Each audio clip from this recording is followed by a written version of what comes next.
mejor liga del mundo llega a tus tardes. Viví lo mejor de la NBA en Crossover, por Uno Contra Uno Radio.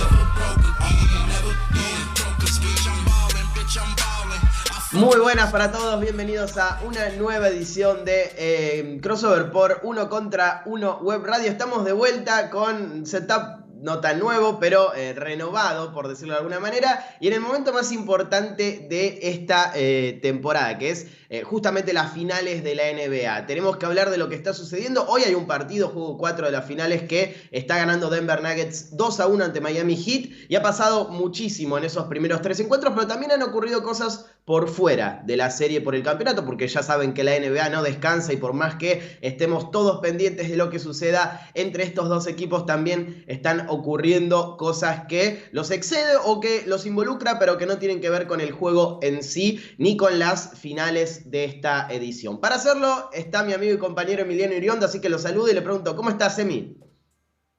Buenas tardes para toda la gente que nos está acompañando. Así como vos tenés cambio de setup, nosotros también pegamos Bien. cambio de setup. Porque bueno, setup, así se dice, metí un ch en el medio que nada que ver. Porque hoy, a diferencia de lo que estamos acostumbrados a hacer, normalmente Leo no está operando, nos está operando Ison. Así que metimos cambio que ya pasó en las finales, antes de la final de conferencia. Y que vamos a ver si se sigue sosteniendo de esta manera. Es cierto, lo tuvimos. ¿Qué tal, Emi? ¿Qué tal, Leo? No te saludé, Leo, así que te saludo. ¿Cómo estás? Bien, bien, extrañando el TD Garden y las cervezas posteriores a los partidos, sobre todas las cosas. Pero bien, este setup ya lo tuvimos con el Flaco Nogueira, un día que salió desde Denver, ¿no? Claro. Si me lo recuerdo. Así que, nada, contento de estar, de que estemos los tres nuevamente y, bueno, con muchas ganas de volver a ver el duelo que vamos a tener esta noche. Volver a ver enfrentarse a estos dos equipos en un duelo que me parece que tiene mucho en la previa para analizar también. Sí, porque, bueno, decíamos en la previa que son dos equipos que lo merecieron, esto de llegar a las finales de la NBA. Denver por todo lo que ha hecho en temporada regular y también porque lo revalidó en playoff, que es lo más importante de todo, con un camino que uno puede analizarlo como más accesible que otros, porque jugó contra Minnesota en primera ronda, luego pero Phoenix era un candidato, así que y Los Ángeles Lakers, por más que era el séptimo, llegó a finales de conferencia porque eliminó a Golden State y a Memphis, que era el segundo. Entonces lo mereció claramente Denver, porque además fue muy superior a cualquiera de sus rivales. Y Miami ni hablar. Miami viene de ser el octavo clasificado, eliminó al número 1 de la NBA, eliminó a New York Knicks y también a Boston Celtics en una serie dramática que tuvimos la suerte de verla en cancha, Leo, y que de alguna manera anuló esa chance de que un equipo remontara un 0-3 en contra por primera vez en la historia. Pero mucha gente creía que estas finales iban a ser aburridas, que iban a tener poco hype, poca prensa, que iban a ser esas finales que no terminamos recordando con el paso del tiempo, porque primero los equipos no están considerados como grandes candidatos, más allá de que Denver sí. Alguna gente pensaba que iba a chocar la Ferrari antes de segunda ronda. Lo cierto es que están acá, y no solo están acá, sino que están teniendo unas grandes finales. Un desempeño colectivo muy bueno por parte de ambos equipos, ajustes importantes de un juego a otro, y el rendimiento de superestrellas que va a quedar en la historia de la NBA. Y parece exagerado decirlo, pero es la realidad. Lo que vimos en el juego 3 de Nikola Jokic y de Jamal Murray, y lo que estamos viendo de ellos dos a lo largo de estos playoffs y de las finales en general, es tremendo, y a niveles históricos, no solo para lo que son las finales de esta edición. Yo quiero que debatamos primero qué los sorprendió más de estos 3 partidos, porque ya vamos a apuntar uno a uno estos juegos y qué cambió uno para el otro, pero ¿qué les sorprendió más o con qué se quedan de estos 3 partidos? No tiene que ser obviamente algo noticioso o algo que haya salido en todos lados, sino algo que los haya sorprendido a ustedes de este tramo. ¿Emi? Me quedo primero con esta posibilidad que le dio a Miami Bam Adebayo. En cuanto a posibilidades me refiero al nivel que tuvo. Siempre le criticamos y yo o sea, me tomo la posta en esa situación de criticarlo al interno por no tener regularidad, por tener un muy buen juego y al partido siguiente desaparecer. Le había pasado inclusive hasta en las finales con Boston de tener juegos irregulares en los que precisamente por eso no los terminaban de cerrar, por ejemplo, cuando tuvieron la chance de cerrarlo en Miami en el cuarto juego. Y me parece que en lo que va de la serie, Bam Adebayo se está haciendo, si no es el más regular, está ahí, porque tuvimos, más allá de una serie aceptable, Jimmy Butler, pero que no está tan alto como estuvo en las primeras rondas. Lo vimos en el inicio, Caleb Martin, Max Strus y Duncan Robinson, que erraron muchísimos triples, se repusieron en el segundo y en el tercero también volvieron a tambalear un poco, pero siendo un poco más efectivos. Pero el que viene siendo el más regular de todos los importantes de este equipo de Miami viene siendo justamente Bam Adebayo, que es el hombre al que siempre le remarqué esa irregularidad. Entonces me sorprende para bien, obviamente, que un jugador de su talla y de su importancia para este equipo esté demostrando este nivel, porque era lo que se le pedía y lo que mucha falta le hizo durante muchos pasajes de la temporada. Creo que de haber sostenido un nivel similar durante los 82 partidos, que no fueron 82, pero le tocó jugar una cifra similar a él durante temporada regular, podrían haber terminado mucho más arriba en la tabla de la Conferencia del Este, sin tener que tener tantas preocupaciones a lo largo de todo el año. Pero bueno, finalmente apareció, está dando la cara por el equipo y lo está haciendo en el momento más importante del año, como dijiste vos al principio. ¿Leo? No tengo una, tengo varias. No importa, no importa. Tengo miedo de decir dos o tres y no dejarlo nada a Leo, pero creo que podemos llegar a coincidir en varias de ellas. Primero y principal, la confirmación de que nunca un equipo va a ganar por uno o dos jugadores, más allá de lo que hicieron Jokic y Murray en el último partido, esta actuación histórica, los dos con triple doble, los números de Jokic, los dos jugando 44 minutos.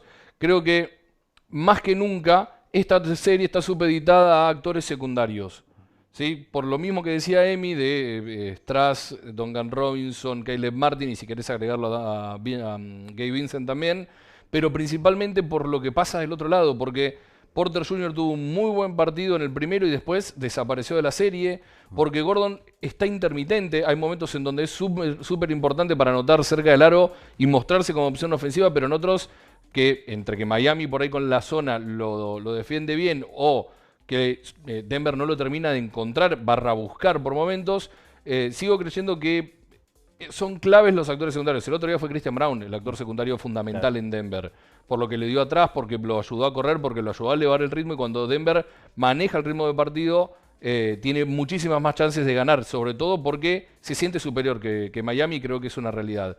Y después, algo que no se ha hablado tanto, quizás porque lo disimula bien cuando se enciende y cuando tiene esos cierres de partidos más cercanos al segundo juego de esta serie que otra cosa, o por ejemplo a todas las series anteriores. Para mí Jimmy Butler no está al 100% físicamente, y creo que hay una cuestión de desgaste lógico, pero también de regulamiento, regulación o regulada, como le quieras decir, durante gran parte del partido para llegar sano al final. Le pasó en los últimos partidos con Boston y lo hizo en el juego 2, en el que termina ganando Miami, donde fue fundamental el aporte de Butler. Creo que hay una cuestión física en Miami que está empezando a notarse y a hacer mella, y que puede ser también fundamental de cara al futuro.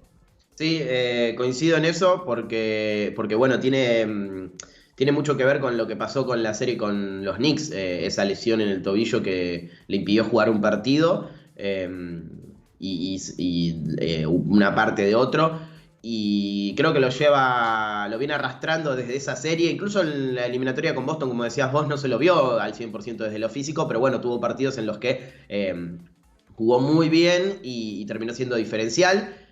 Creo que no vimos ese Jimmy Butler de la serie contra Milwaukee nunca más, por lo que mencionaba, por esa lesión contra los Knicks, y además la fatiga que implica tener que hacer un desgaste tan grande por lo que representa para Miami. Yo me voy a quedar con Jamal Murray. Me voy a quedar con Jamal Murray porque creo que lo que más me sorprendió es la capacidad que está teniendo para generar para el resto. Conocemos a Jamal Murray y sabemos que es un crack, sabemos que en playoff termina siendo mejor que en temporada regular, que en la regular season ha sido un tanto ineficiente y quizás es eso lo que lo aparta de ser considerado una estrella normalmente, porque no tiene ningún All-Star, porque no tiene ningún reconocimiento como el All-NBA. Pero en esta temporada, en estos playoffs, mejor dicho, y en estas finales en particular, además de anotar como anota, de ser determinante, como ya sabemos que es en ataque, generando sus propios tiros y teniendo esa capacidad de destrabar juegos, lo está haciendo también generando para el resto, que es clave. Tiene 3 partidos consecutivos de 10 o más asistencias, que es algo que solo habían hecho 2 jugadores en la historia de la NBA en unas finales. Y los nombres lo dicen todo, Magic Johnson y Bob Cousy. No estamos hablando de 2 pichis, por decirlo de alguna manera. Estamos hablando de 2 de los mejores point guards de la historia de la NBA. Y Jamal Murray, que no es alguien que sea considerado un excelente pasador. De hecho, todos sabemos que el generador ofensivo primario del equipo, al menos desde el pase, es Nikola Jokic. Y él es más un anotador que un creador para el resto. Está actuando y está teniendo rendimientos cercanos a esos niveles de jugadores que son considerados grandes leyendas de la NBA por lo que hacían pasando la pelota. Entonces me sorprendió mucho que él diera ese salto en lo que tiene que ver con generar para el resto, porque en muchos momentos fue la clave para ganar el partido, sobre todo en juegos en los que tiraron mucho del carro con la creación ofensiva a partir del 2x2 con la dupla Jokic-Murray. En situaciones en las que la defensa intenta que Jokic sea el que decide o el que define más que el que crea, porque saben que cuando Jokic está generando para el resto tiene más problemas. Murray pudo dar el paso hacia adelante en ese sentido y me sorprendió muchísimo. Sí, a ver, es un jugador del que se espera muchísimo, más allá de esto que explicabas vos, Lea, de que es un jugador anotador, y lo vimos, por ejemplo, en quizás su gran explosión que fue en la burbuja, anotando de a 40 puntos en la serie frente a Utah, y evidentemente lo que sucedió en esta última temporada también le permite volver a ser catalogado como un jugador de la élite de la NBA, más allá de esta situación en la que mencionabas vos, de estos 3 partidos consecutivos repartiendo 10 o más asistencias. Pero claro, también llega en un punto en el que Miami sabe cómo jugarle a Denver y sabe precisamente cómo jugarle a Nikola Jokic, que es lo que pasó en el segundo partido. Porque se termina generando o revalidando esta estadística de que Denver tiene muchas más chances de perder cuando Nikola Jokic termina con 40 o más puntos y no encuentra a sus compañeros. En este caso terminó pasando algo muy parecido, pero termina con la victoria. Nikola Jokic termina con más de 30 puntos, repartiendo 10 asistencias. Pero claro, lo empezaron a buscar más sus compañeros, no tanto Jokic, sino sus compañeros, a Jamal Murray para que se termine de encargar él de no solo definir las jugadas, porque también terminó por encima de los 20 puntos, sino que también pasándosela a sus compañeros, alimentando al resto. Y entonces, hay que ver cómo responde Erik Spoelstra a esta respuesta a Michael Malone. Es un partido de ping-pong constante lo que estamos viviendo en estas finales, porque así como planteó una situación Malone en el primer partido, respondió Spoelstra en el segundo, volvió a responder Malone en el tercero. O sea, es constantemente una rivalidad, es un juego de ajedrez para llevarlo a algo más individual y no tan explosivo, sino más pensante, que es el hecho de entrenar un equipo y sobre todo en unas finales de la NBA. Entonces, con esta capacidad que demostró que tiene y revalidó Jamal Murray en este tercer partido de las finales, va a ser interesante ver cómo responden. ¿Qué hace? Pone a marcar a Kyle Lowry durante mucho más tiempo, sacando que estuvo 44 minutos en cancha. Jamal Murray, no sé si Kyle Lowry está para defenderlo. 44 minutos a Jamal Murray, porque es un jugador mucho más viejo, el otro es mucho más explosivo, tiene un rango impresionante, no solo de tiro, sino también revalidándolo con las asistencias en su visión de campo. Entonces, van a ser muchísimas situaciones y una intriga bastante interesante de ver cómo hace Spoelstra para anular este nuevo desafío que se le plantea.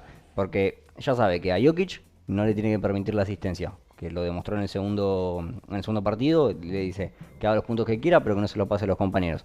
Ahora, cuando la agarró Jamal Murray y no la tuvo Nikola Jokic, empezó a repartir a diestra y siniestra. Jokic terminó repartiendo porque también se enfocaron en el ajuste, en el momento, en tener que marcarlo a Jamal Murray. Entonces ahora tenía 2 focos a los que apuntarle Miami. Y no es una situación sencilla de resolver, sobre todo considerando lo que mencionaban antes. Por ejemplo, más allá de que Jimmy Butler no sea el mejor defensor de este equipo de Miami, lo podés poner a correrlo a Jamal Murray porque por una cuestión de físico lo puede hacer. Sí, lo podés gastar. Pero después, en cuanto a su habilidad defensiva, puede sacar provecho a Jamal Murray. Entonces necesita un especialista defensivo y hay que ver quién entra ahí en esa ecuación. Entonces se plantea, por lo menos en la previa interesante, cómo va a ser ahora Spoelstra para tratar de anular a esos dos jugadores. Y en el medio viene lo que mencionaba Leo recién. Michael Porter Jr. jugó un primer partido muy bueno y desapareció o no estuvo tan fino en el segundo y el tercero.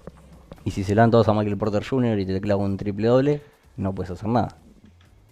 Sí, sí, es cierto. Yo creo que hay otra cosa, otro de los ítems que no mencioné en la pregunta anterior de Leo, que hasta acá Malone le viene ganando la pulseada de este mano a mano a Spoelstra, especialmente porque le rompió la zona varias veces.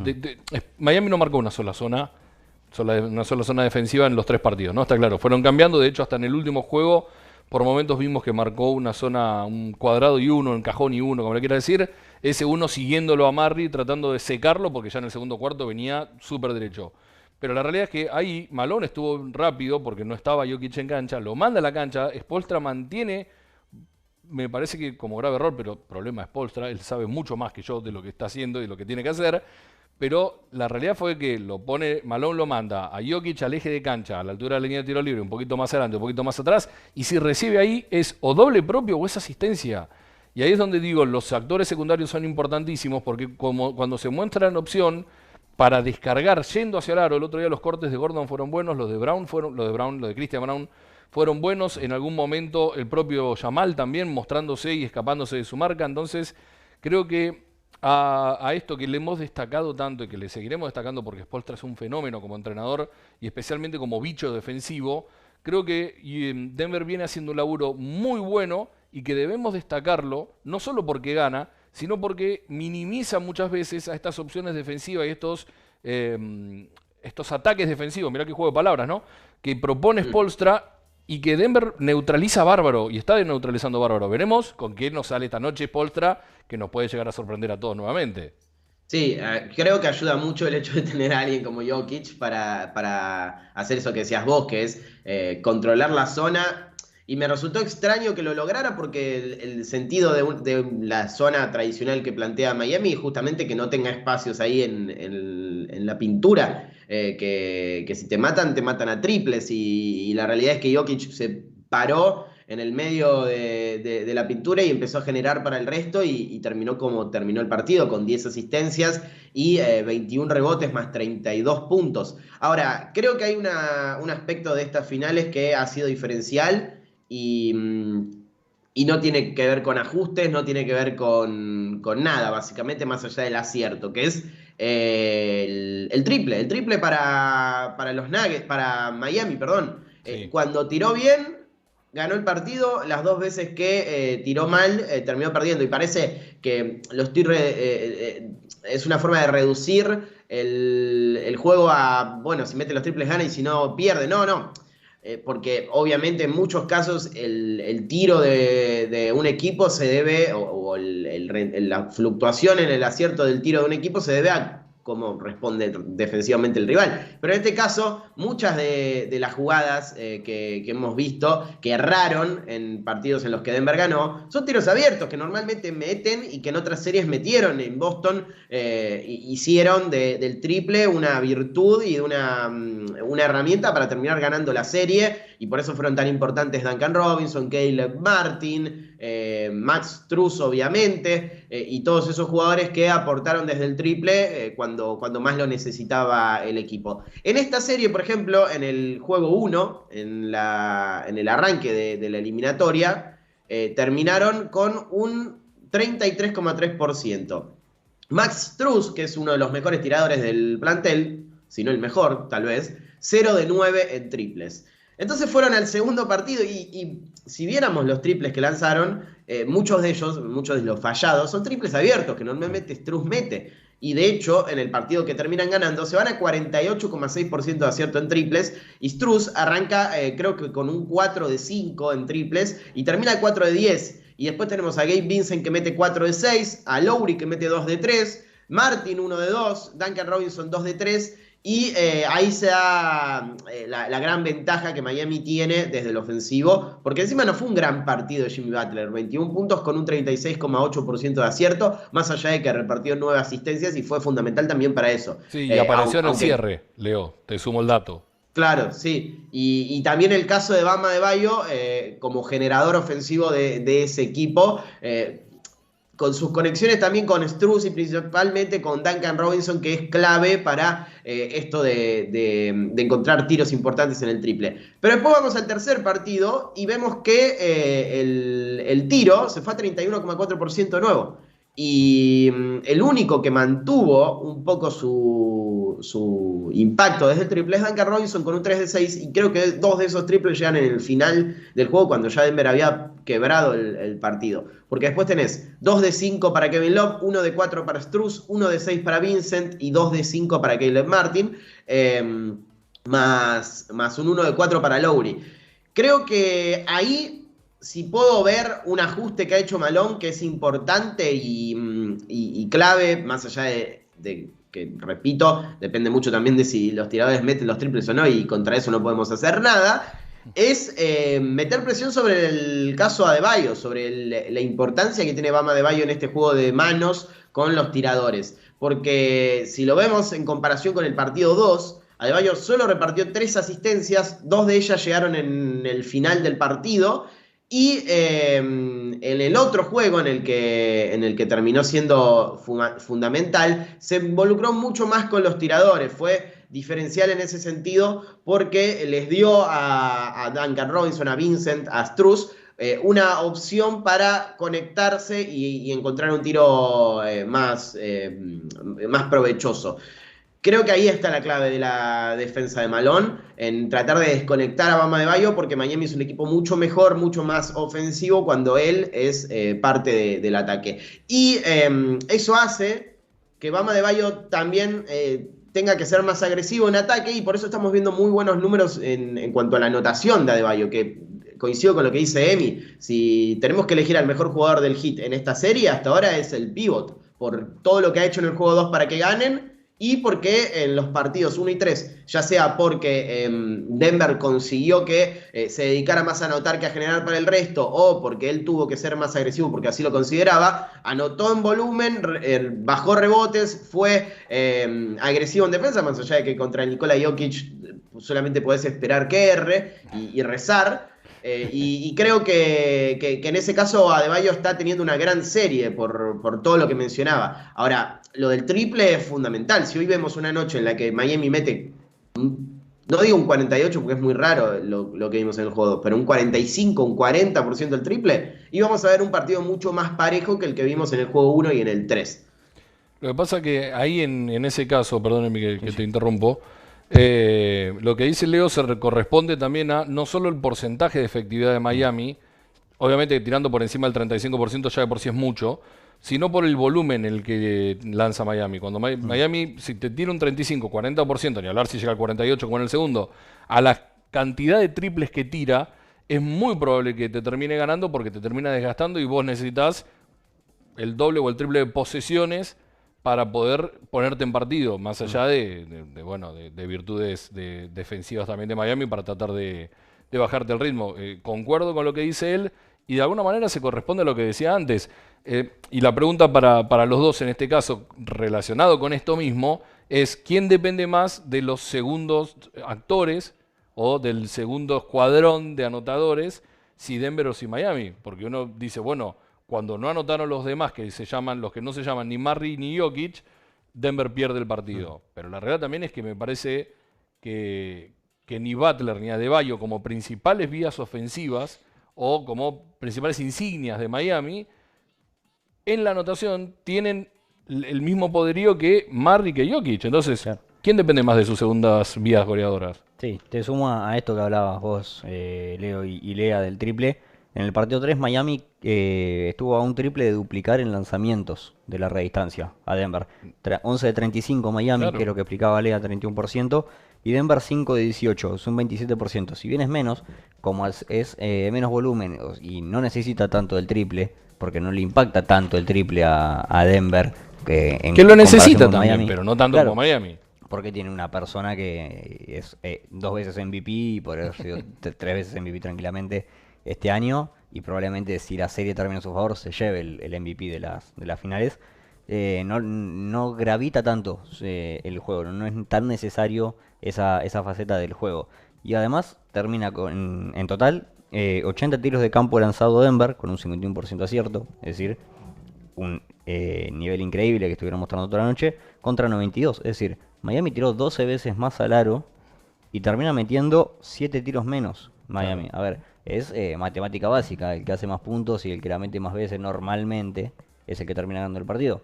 Generalmente el que Pero, hace un punto más que el otro gana. claro, pero cuando tenés esta diferencia en cantidades, también hay algo preocupante que es el tema de la efectividad. Claro. Ya lo vemos en el primer partido, lo vemos en este tercero.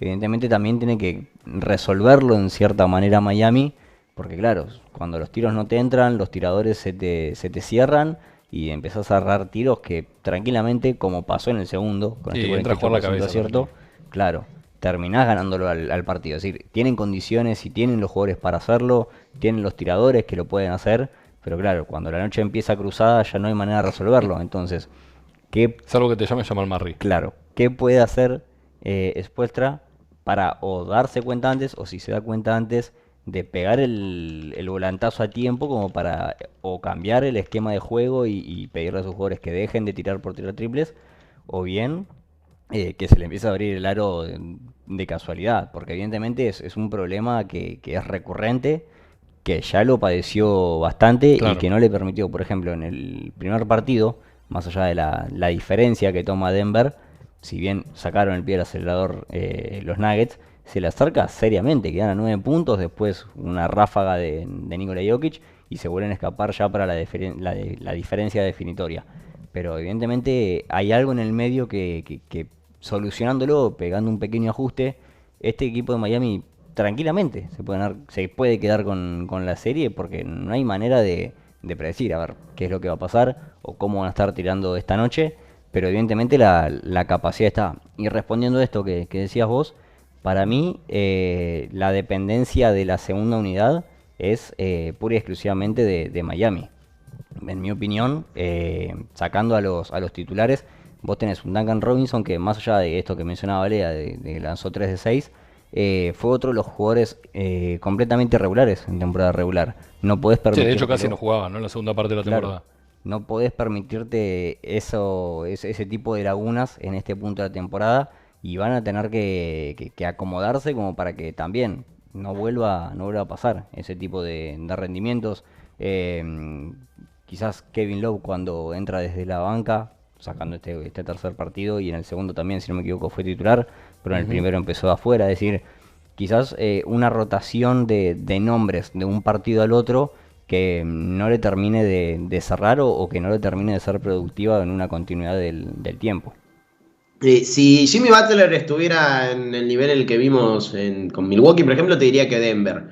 Pero como Jimmy Butler no está aportando un volumen alto de anotación, claramente es Miami, porque va a tener que necesitar muchos puntos de Vincent, de Strus, de Martin, de Duncan Robinson, para poder complementar lo que están haciendo Adebayo y Butler, porque si tuviéramos noches de 40 y tantos puntos de Jimmy, sería distinto. Ahora van a necesitar que Vincent meta 20 si Jimmy Butler se queda en 22. Es lógico. Ahora, no sé qué va a suceder con las próximas jornadas. No sé si hoy Jimmy Butler se va a destapar y va a anotar más de 30 puntos por primera vez en esta serie.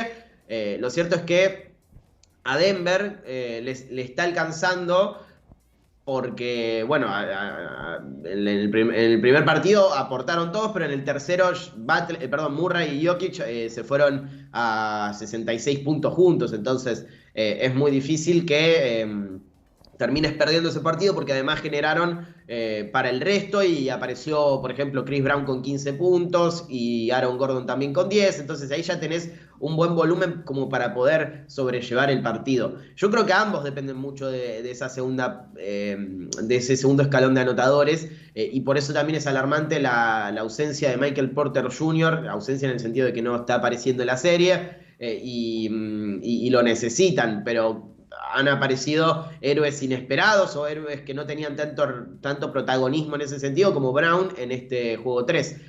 Creo que ahí le saca una ventaja Denver en cuanto a profundidad, entre comillas, a Miami, que no está teniendo, por ejemplo, a su segundo o tercer máximo anotador, y no lo ha tenido durante todos los playoffs, básicamente, que es Tyler Herro. Y por eso Jimmy Butler tuvo que sacar a relucir su mejor versión desde el ofensivo. El tema es que cuando Butler dejó de anotar en volumen, aparecieron los tiradores, y como vos decías, Leo, si te meten 20 de los 40 triples que lanzan, es muy probable que te terminen matando, porque más allá de que no haya un solo jugador con 38 puntos, tenés a 4 con 16, entonces es muy difícil sobrellevar eso, porque todos encima tienen alto volumen de eficiencia. Pero creo que ahora mismo es Miami el equipo que necesita que los demás den un salto de calidad, salvo que Butler aparezca en su mejor versión. Sí, en la versión de la serie con Milwaukee, básicamente, ¿no? Sí, o en el primer partido con Boston, creo que fue, que metió 30 y Sí. algo. Bueno, y tuvo pero otro de 37, me parece. fíjate en ese paralelismo que decías de la serie con Boston, a la espera y a la necesidad de que los demás hagan puntos. Recordemos los 4 que terminaron con 15, ¿no? Que fueron Lowry, Sí. Strus, Vincent y Caleb Martin. Bueno, el hecho de que Caleb Martin se haya perdido un partido y ha estado con supuestamente un estado gripal, no se sabe si era una gripe, un virus, estuvo con mucha fiebre y por eso se perdió uno de los partidos. Y de hecho, Spoelstra termina mandando a Love como titular en el segundo juego, sacándolo a Highsmith y básicamente sepultándolo, porque después de eso casi no ha jugado. La realidad es que Miami está necesitando mucho del Caleb Martin que vimos en todas las series anteriores, ni hablar de la serie con Boston, que parecía, no sé, Larry Bird en un momento.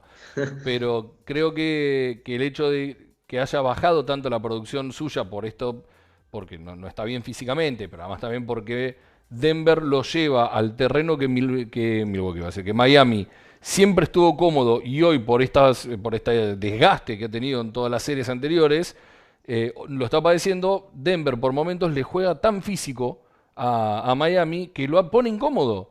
Porque Miami generalmente es el que pone incómodo a su rival jugándole desde lo físico, desgastándolo, tratando de elevar el ritmo para correr y llegar para tomar tiros en los primeros 6-8 segundos, por un montón de factores más. Hoy Denver me parece que también entendió que tiene que ser un poquito más físico. Por eso fue tan buena el agregado de Christian Brown en el tercer partido. Sí, y además también en esta posibilidad de darle más explosión a un ataque que por momentos quizás o no pueden correr la cancha o se estancan, o más allá de no sacarle méritos a cómo maneja la ofensiva Nikola Jokic, pero quizás termina quedándose con la pelota mucho tiempo en sus manos y la pelota no fluye. Creo que él obviamente la termina resolviendo como merece la jugada, con algún tiro de los que saca él o encontrando algún compañero libre como está acostumbrado a hacer. Y con el ingreso de, por ejemplo, Christian Brown precisamente, tenés esa posibilidad de tener un chico explosivo, de que de cuerpo no es tan grande, entonces es un poco más escurridizo, se le filtra bastante bien a los defensores, por momentos le pierden la marca, entonces también es una alternativa al ataque que le puede generar algunos dolores de cabeza a la defensa de Miami, que por cuestiones lógicas no le prestan tanta atención. Claro. Porque si vos ves a la plantilla de Denver y lo ves a Christian Brown, en condiciones normales dirían, a este lo puedes dejar libre. Que me lo gane él. Claro, que no... Que tire él, Claro, claro. que lo tire él, que ataque le hace el aro, porque a priori tenés jugadores que tranquilamente lo pueden anular o que se pueden desviar un poco la atención y que con una mínima atención que le den ya lo cancelan. En cambio, a Jokic no lo anulas tan fácil, a Murray no lo anulas tan fácil, a Porter Jr. tampoco. Porter Jr. se está anulando solo. También, Hoy en día. en estos últimos dos partidos sí. Pero a lo que voy es, un jugador como Christian Brown, que no despierta tantas miradas, que no genera tanta atención, de repente te puede meter el cierre de partido que te metió en el partido 3 y le baja la Claro. persiana. básicamente. Qué volcadón que metió con una contra, Sí, ¿no? sí, fue increíble. Entonces, hasta en eso tiene quizás la ventaja Denver respecto a la banca o a esa posibilidad de explorar entre los suplentes y decir, bueno, en este punto del partido voy a poner este, en este punto del partido voy a poner este.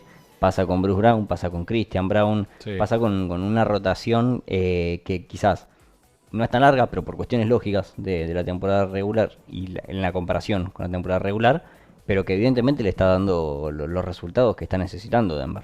Y tiene a los dos mejores jugadores de la serie, además. Ah. Que eso es indudable. O sea, en este momento, si tuviéramos que elegir a los dos mejores jugadores de esta eliminatoria, son sin discusión Nikola Jokic y Jamal Murray, más allá de lo que está haciendo Bam Adebayo. Eso te da una ventaja enorme porque estas series se definen por el talento también, más allá de por la profundidad, que es importantísimo. Normalmente el que tiene el mejor jugador termina sacando una ventaja porque se supone que son equipos parejos. A ver, si vemos las últimas finales, las últimas definiciones, normalmente siempre ganó el que tenía el mejor jugador. En 2022 Golden State con Curry, en 2021 Milwaukee con Giannis, en 2020 los Lakers con LeBron o con AD, y así podríamos seguir en el tiempo. Son muy pocos los casos en los que tenían o un equipo que no tenía a la estrella más importante termina perdiendo la serie por diferentes razones. Ahora, ¿qué vamos a decir de Nikola Jokic? Yo quiero usar estos últimos minutos, estos 20 minutos, para hablar de lo que hizo en estas finales y de lo que está haciendo en los playoffs. No es para desmerecer a Jamal Murray, porque Jamal Murray también está teniendo unos playoffs históricos espectaculares, y parece que repetimos la palabra histórico para agrandar las cosas, pero en la realidad son números de Michael Jordan en algunos casos, los que está teniendo Murray a nivel carrera en playoffs. Son muy pocos jugadores los que promedian los números que está promediando el canadiense, y además en esta serie en particular la está rompiendo toda. Pero lo de Jokic es otro nivel. Ya de por sí, los promedios que está manejando a nivel post-temporada en general son tremendos. 30,5 puntos, 13,4 rebotes, 10,1 asistencias, o sea, un triple doble de 30 puntos de promedio, un robo y casi un bloqueo. Y tenemos un 54,6% de acierto lanzando 21 tiros por partido, es una bestialidad, y un 47% de acierto al triple. Es tremendo lo que está haciendo Jokic, pero si lo desglosamos en series, vamos a ver que contra Minnesota promedió 26-12-9, con un 48,5%. Es la única vez en todos los playoffs en los que baja del 50%. Contra Phoenix se fue a 34, 13 y 10. Con un 59% de acierto en tiros de campo y un 44% en triples. En la serie de finales de conferencia contra Los Ángeles Lakers, 28-14-12, con un 50 y un 47% de acierto en tiros de campo y en triples. Y ahora está promediando, se supone que en finales podría bajar un poquito el rendimiento por el escenario, porque no lo había jugado nunca y demás. 33-14-9, con un 59% de acierto y un 44,4% en triples. Y recién hablaba de que muchos iban a bajarle el precio a esta carrera en el caso de que Denver termine saliendo campeón, de los Nuggets hacia el título. ¿Por qué? Porque jugaron con Minnesota, que fue el octavo clasificado, o el octavo desde el play-in, con Phoenix, que era un equipo desarmado, más allá de tener a dos superestrellas, con los Lakers, que eran el séptimo clasificado de la conferencia este, y con Miami, que era el octavo de la conferencia del este. Es como si lo ves fríamente por los números, es una carrera mucho más accesible. Es mentira en realidad, porque todos esos equipos hicieron méritos para llegar a donde llegaron y eran muy difíciles de vencer. Pero podríamos, o vamos a ver, mejor dicho, dentro de unos años, si Denver sale campeón, ese debate, esa narrativa. Y que Jokic hizo esos números porque jugó contra equipos más fáciles. Ahora, fíjense quiénes juegan en cada uno de esos equipos que enfrentó y veamos cuáles son los jugadores que supuestamente mejor podrían defender a Nikola Jokic en la NBA. Uno de ellos es Rudy Gobert. No descubro nada. El 3 veces defensor del año, que juega en la misma posición que Nikola Jokic, que tiene el tamaño, que tiene las destrezas para defenderlo. Bueno, es el pívot de Minnesota Timberwolves.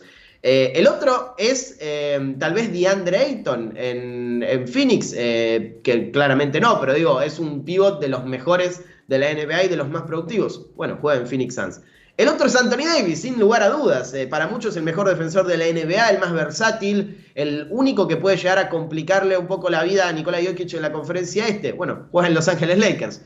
Y el que quizás es el mejor a la hora de defender a Jokic porque es fuerte, porque es agresivo en defensa, porque es lo que mejor sabe hacer y porque además tiene el tamaño y tiene los kilos para hacerlo, es Bam Adebayo. Bueno, juega en Miami Heat. Entonces, todos esos jugadores, todas esas bestias físicas y en su posición, tuvieron que cruzarse con Nikola Jokic, o mejor dicho, Nikola Jokic, así se dice, tuvo que cruzarse con ellos y a todos les metió un triple doble de 30 puntos con un 50% de acierto en la cara. Entonces, me parece que estamos en presencia de una de las mejores actuaciones de un jugador en los playoffs en toda la historia de la NBA. Y es cierto, o sea, discutir no solo los números, sino también para discutir los números y no quedarte solo en eso tenés que ver los partidos. Y la verdad que si algo que hemos hecho es devorar todos y cada uno de los juegos. Así como también lo que marcabas de las series anteriores. Miami es el octavo sembrado, podría haber sido el séptimo, pierde el primero, pero después le gana a un equipo que tiene a Giannis Antetokounmpo, que fue top 3 de candidatos y para muchos era el candidato a quedarse con el MVP de temporada regular, además de que ya sabemos lo que es Antetokounmpo. Yeah. Le ganan a unos Knicks que estaban crecidísimos. Le eliminan a los Celtics con todo lo que significaba ser el número 2 de la temporada, había sido el 1 en gran parte de la misma, con jugadores por todos lados. Miami hizo mérito para llegar a la final, está clarísimo, y ahora bajarle el precio a la producción de Jokic porque está jugando contra un equipo que viene del play-in, me parecería cuanto mínimo obtuso. Obtuso, sí, de gente que no le gusta el básquet, quizás. Totalmente, y además también para derribar un poco la narrativa de que es el 8, que pues, estuvo a punto de quedar afuera en play-in, que tendría que haber quedado afuera en su momento con los Milwaukee Bucks, porque estaban enfrentándose al claro candidato a ser el campeón. Estamos hablando de un equipo que hizo historia no solo por ese lado, sino que estuvo arriba 3-0 frente a los Celtics, que lo pudo haber cerrado antes, pero por cuestiones deportivas... porque sabía que estábamos nosotros allá. Claro, le agregaron un poco de picante a la serie para llevarla al séptimo partido. Tuvieron que jugar, vos decías, con unos Knicks crecidísimos, y es verdad, fueron unos Knicks que comparativamente hablando respecto a los del 2021 eran notablemente superiores, con un jugador como Jalen Brunson, que era mucho más dominante que lo que había sido Julius Randle en su momento, con un Mitchell Robinson también que estaba en mucha mejor forma, o sea, con más experiencia y sabiendo más en qué punto estaban. Mismo el resto de los jugadores, Obi Toppin también, que estaba de su año rookie, hacer un tercer la inclusión de Josh Hart. Claro, Josh Hart también, Barrett, con más recorrido. En el mismo caso que Obi Toppin o Similar, con un poquito más de experiencia. Y después sacar al 1 de la temporada regular. Eso prácticamente ya te dice vos sos el 1 de la temporada regular, porque borraron de la cancha prácticamente a Milwaukee, sacando obviamente que Giannis no pudo estar presente en gran parte de la serie por lesión, pero eso es problema de Milwaukee Bucks, no es problema de Miami. A ver, si un jugador se lesiona, no vas a sacar a tu mejor jugador para estar en igualdad de condiciones. Que de hecho es lo que padecieron ellos en la final del 2020, se les lesiona a Goran Dragic, y ahí se fueron gran parte de sus probabilidades de salir campeones frente a los Lakers. Nunca vamos a poder saber qué hubiera pasado si Dragic estaba sano en esas finales de la NBA. Es exactamente igual. El otro día se los preguntaba a Ale y a Andrés en Camino al Garden. ¿Qué hubiera pasado si Tatum no se lesionaba en la primera jugada del juego 7? Es algo que no vamos a saber nunca. A mí personalmente me sigue picando y me sigue quedando dando vueltas. Es decir, realmente qué hubiera pasado. Pero bueno, al hincha de Miami en 2020 le pasará lo mismo con Dragic. En esta, con lo que decía de si Caleb Martin hubiera llegado sano, si hubiera mantenido el mismo nivel que en las finales de conferencia, o si Butler estuviera no como está, que se lo nota incluso medio duro en algunos movimientos. Después va y te clava un triple en la esquina, te mete un doble y falta, rompe hacia el aro, se planta y te tira a media distancia y hace 2 puntos más. Lo puede hacer, está claro, pero bueno, si estuviera al 100%, quizás la serie también sería distinta. Claro. Denver está al 100% por completo, no tiene jugadores tocados, te pones a pensar. Sí, y bueno, eso también es algo que ya se sabía, o sea, pasó el año pasado justamente, Golden State llegó mucho más sano a las finales que Boston, porque Boston tuvo que jugar 2 series consecutivas a 7 partidos, y más allá de que Milwaukee no sufrió eso, porque solamente jugó una serie a 7, fue totalmente desgastante el proceso, porque lo decían recién ustedes, viene de 2 partidos de play-in, o sea, ya le tenés que sumar 2 partidos más a esto, que encima no son partidos cualquiera, son partidos de eliminación directa, o sea, si perdés te vas a tu casa, con todo lo que implica mentalmente eso. Después tener que enfrentar al máximo candidato como era Milwaukee, más allá de que ganaste en 5 partidos, es un esfuerzo enorme, porque en la previa vos sos muy inferior a Milwaukee, entonces tenés que dar tu 110%. Lo mismo con los Knicks, que eran un equipo muy fuerte, y ni hablar con Boston, que fue la serie que terminaron yendo a 7. Creo que en los últimos años, o por lo menos en estas últimas 2 temporadas, se ha demostrado eso, que el este termina siendo una carnicería para sus propios equipos y termina dando a un finalista que está mucho más golpeado desde lo físico que el finalista de la Conferencia del Oeste. Sí, y a ver, estamos teniendo en cuenta que llegamos al final, estamos llegando al final de la temporada. Entre temporada regular y playoff están sumando por arriba de 100 partidos los jugadores. En algunos casos, en algunos otros quizás todavía no llegaron, o por el asunto de la carga de minutos están por debajo de esa cifra, pero es una cifra bastante alta, son muchísimos minutos, es una carga ya de partidos en las que el cuerpo ya está en un punto límite. Y es entendible, y también estamos acostumbrados. Las ausencias de peso en las finales lamentablemente es algo cotidiano que pasa todos los años, todas las temporadas. Siempre se habla de X jugador no está en condiciones. Es más, estamos ante la ausencia de Tyler Herro, todavía no volvió. Y Oladipo también.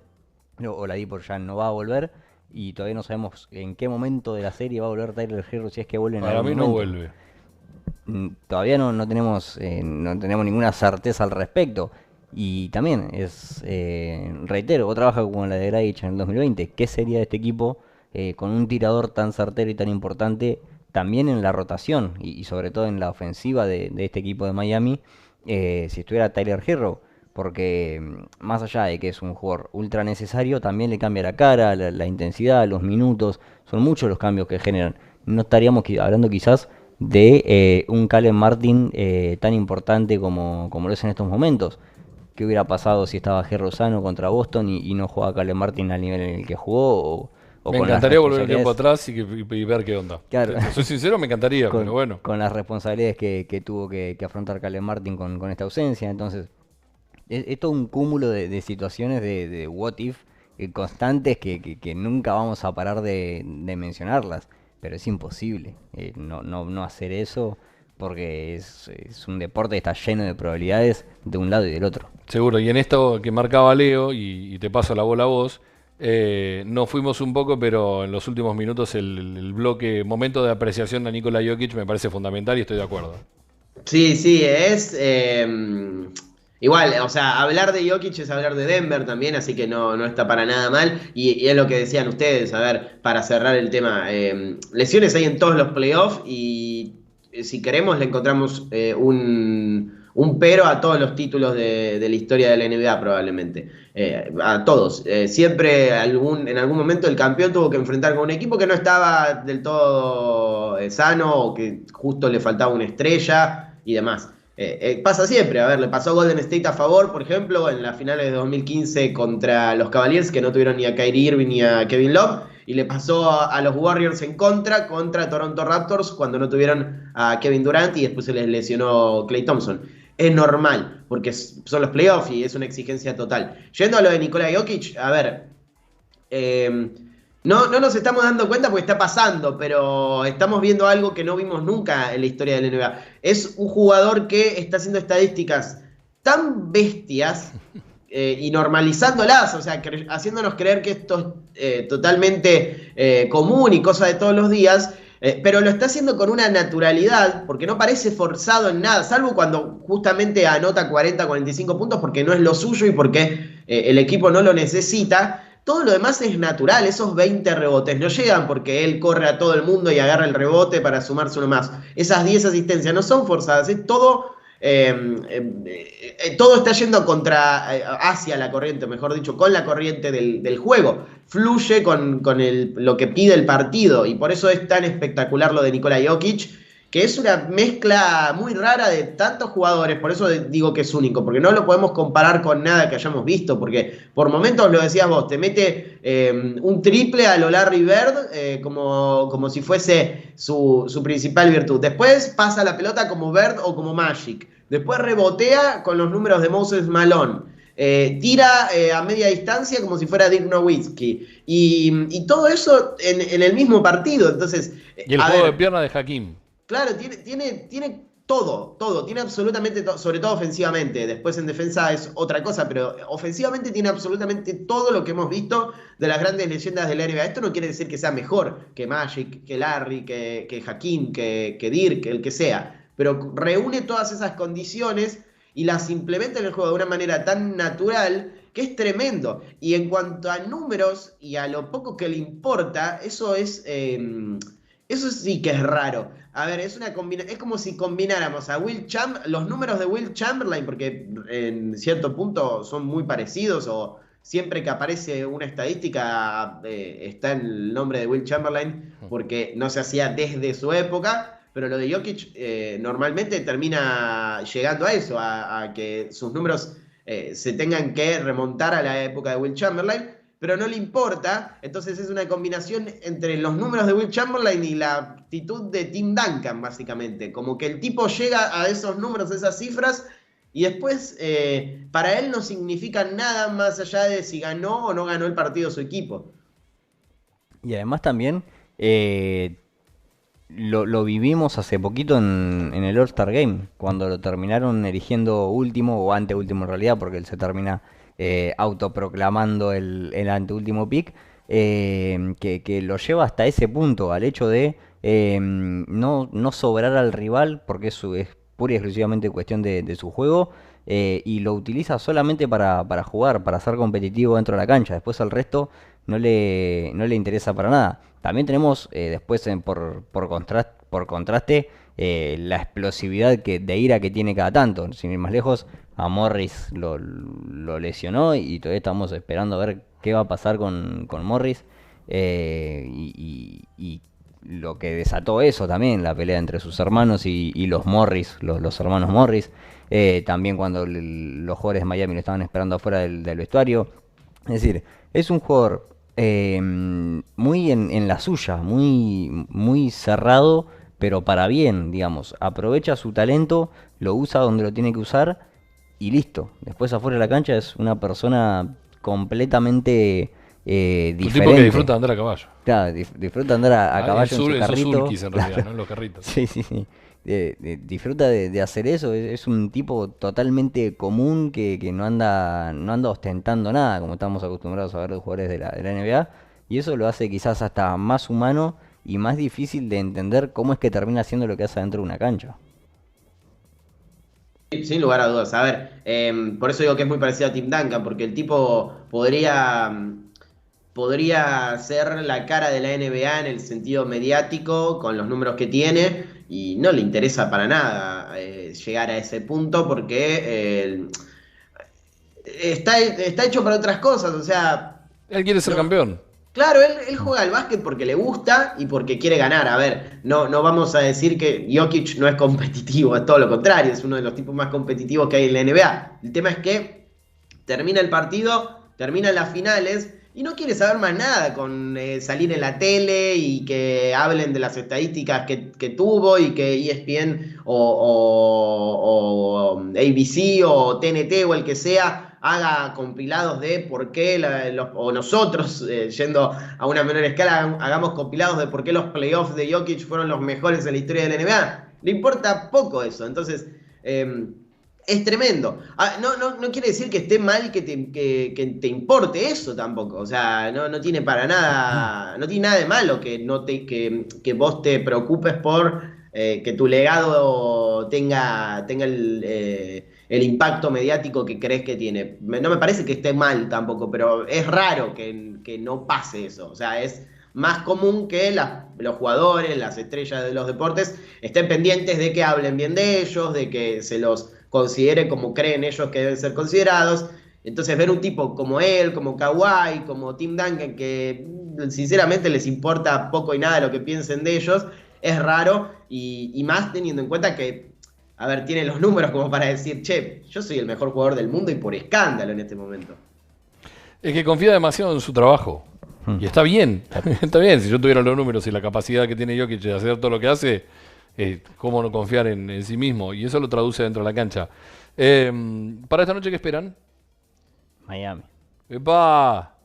Yo espero que sea un partido similar al segundo, sí, que sean parejos. A ver, más allá de que Miami ganó ese partido, Murray estuvo un triple de empatarlo. Entonces, Es lo que iba a decir. Iba a decir exactamente eso. Es muy difícil de no poner sobre la balanza que Miami ganó un partido por 3, teniendo que defender a cara de perro la última, y que en los otros dos se vio claramente superado. Claro, o sea, las veces que Denver ganó fue claramente superior, o sea, sacó una ventaja llegó a sacar hasta una ventaja de 20 puntos. En el primer partido también, el tema es que después se complicó la vida en el cierre y terminó ganando por menos, lo mismo en el tercero, pero siempre fue muy superior. Y en el único que ganó Miami, ganó ahí, o sea, más allá que hizo un planteo fenomenal de tratar de defender a Jokic en la generación, dejarlo tirar, pero que no cree para el resto, que Murray no se pase de los 20 puntos y demás, terminó ahí de irse al overtime. Entonces, creo que para el bien de la competitividad de las finales, Miami tiene que hacer un partido perfecto en este juego 4, porque si no es 3-1 y tenés que ir a Denver a ganar el quinto, y es muy complicado que eso suceda. Igual me gusta la apuesta de Emi, ¿eh? Me gusta que se ponga 2-2. Que nos dé un 2-2, cosa de asegurarnos más partidos. Claro, compro la narrativa. Además en Miami tenían la mente puesta en otra cosa el miércoles. Bueno, claro. Estaban preocupados por... Lo de este chico Leopoldo. Claro, exactamente. Un vecino de Lea. O sea, ¿ustedes creen que si hoy gana Denver ya está? Sí, si hoy gana Denver, esta serie... Es muy difícil no tener un poquito de miedo ante cualquier cosa que pueda hacer Miami, y darlos por muertos siempre es una locura, pero si hoy gana Denver está todo demasiado encaminado para que los Nuggets se coronen en el quinto. O sea, no hay chance de que haya otro equipo que remonte un 3-1 en finales. Yo creo que también coincido en ese sentido. Si hoy Denver gana el partido, es muy difícil que se le escape esta serie, con el paréntesis que metía Leo recién, que es: si hay un equipo al que no hay que apostarle en contra, es a Miami Heat, porque ya nos ha demostrado hasta dónde ha llegado. Pero creo que hoy Miami tiene una chance de empatar la serie, y va a jugar acorde a esa urgencia que mencionaba Emi, y espero que sea una noche de esas de Jimmy Butler. Espero eso. Bueno, veremos. 9:30, República Argentina. Exactamente. Así es. Sí. 8:30. Por ESPN, ¿no? ESPN y Star Plaza, en ambos lados. Bien. En ambos lados. Mírenlo el partido, porque va a ser tremendo, y por lo que implica para la serie. O la posibilidad de un match point, o que esté todo igualado y que volvamos a Denver para jugar una serie más, porque son 3 partidos, al mejor de 3, y con la ventaja de lo que haría justamente para Denver, pero todo igualado, y una definición que por lo menos se va a ir a 6 en las finales, que sería interesante para alargar la temporada, porque si no nos quedan muy pocos partidos, como máximo 4, como mínimo 2, y tenemos la posibilidad de que hoy se extienda un poco más si es que Miami gana. Nos vamos, les agradezco a los dos, muchachos, y nos vemos el viernes que viene. Supongo que con la serie ya definida, o tendríamos la posibilidad... No, si se va a un Game 7, creo que estaríamos haciendo la previa. Claro. Sí, ahí me voy a fijar bien cómo es el calendario de las finales. Creo que es domingo el 7. Si no me equivoco, sí, porque me parece que era a las 9 el último 9, 8:30 es el último partido. Bueno. Sí, ya volvemos al de cada 48 horas, incluso con vuelo en el medio. Claro, sí, es a las 9, así que es Game 7 si es necesario, a las 21. Así que vamos a estar viendo un probable séptimo partido en domingo. Sería lindo cerrar el fin de semana con un Game 7 por el anillo. ¿Cuánto hace que no hay un Game 7? Desde 2016. Claro. En finales. Claro, es verdad. Sí. Que también fue domingo, recuerdo. Yo creo que no vamos a llegar, Está complicado. Que me disculpe el amigo Spolstra, que no se me enoje Riley, ni un montón de gente que está dando vuelta ahí, que ahora son todos hinchas de Miami. Me parece que no llegamos. Tendríamos el lunes el juego 5, que de acuerdo a lo que pase hoy podría ser el último. El jueves. No, ¿no es el domingo, Emi, el próximo? No, el lunes. ¿El lunes? Ah, ok. M de Monday. 12. El 15, un hipotético sexto. Y el 18, domingo 18. Probable, muy probabilísimo. Juego 7. Sigue redoblando la apuesta, buenísimo. Yo creo que no va a haber juego 7 en esta serie, tampoco coincido con Leo, pero bueno, y nos va a hacer esperar hasta el 24 para tener algo más de NBA, que es si no me equivoco, es el 24, el draft de esta camada. Sí, pero después bien, ya tendremos veremos la qué Summer League sucede. y alguna ¿Cómo? cosita más. No, digo que después ya tendremos la Summer League y alguna cosita más. Pero bueno, Claro, sí, tal como cual. NBA per se, solamente el juego 7 No, y y el draft. además, una vez que desembarque Wembanyama en el draft, ya está, o sea, va a ser constante el debate sobre la NBA, porque vamos a estar hablando de él, y si llega a jugar la Summer League, ni hablar. La Wemby Fever. Claro, tal O sea, cual. como yo creo Fever que- llama. Claro, Fever Llama. Yo creo que tenemos que empezar a patentarlo porque como dijimos Tenés MVP razón. o MVP, nos lo terminaron robando en Filadelfia. Hay que empezar a hacerla con Wemby. Hay que empezar a registrar boludeces. Con que pegues una y te hagas millonario, ya está. Claro. Ya valió la pena. Pero bueno, esperemos que Wemby llegue y pueda jugar la Summer League, porque viene cargadísimo de básquet. Está jugando las series definitorias de la Liga Francesa. Y sigue en competencia.